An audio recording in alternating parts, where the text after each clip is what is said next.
Καλησπέρα σας. Είμαστε στο κατάστημα Airsoft Center στην Αθήνα και έχουμε έρθει εδώ για να σας παρουσιάσουμε ένα όπλο από την ACS. Πρόκειται για ένα όπλο καινοτόμο στο Airsoft. Είναι ένα βοβιδοβόλο κατασκευασμένο εξ ολοκλήρου από υψηλής ανθεκτικότητας ABS πλαστικό. Παρατηρώντας το όπλο από πίσω, βλέπουμε ένα κοντάκι πλήρως λειτουργικό.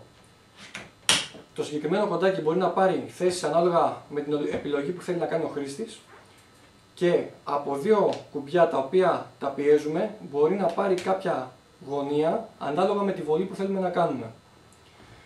Πίσω επίσης υπάρχει κάποιο sling swivel που μπορεί να δεχτεί αορτήρα, ένας αφιδέξιος επιλογέας ο οποίος είναι δύο θέσεων, ένας σε θέση safe και ένας σε θέση fire.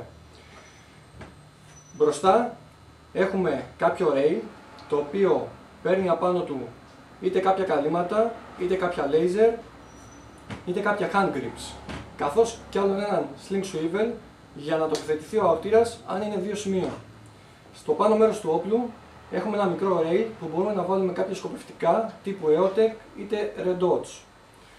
Στο λειτουργικό κομμάτι του όπλου μπορούμε να δούμε ένα drum το οποίο παίρνει 6 θήκες, έχει 6 θαλάμες για 6 βοβίδες.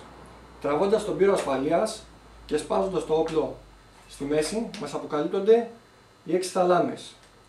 Με το χέρι την οπλίζουμε καθώς υπάρχει ένα ειδικό ελαττήριο το οποίο οπλίζει το όπλο. Εφόσον το έχουμε οπλίσει, τοποθετούμε τη βοβίδα στην κάθε θαλάμη και κλείνουμε το όπλο.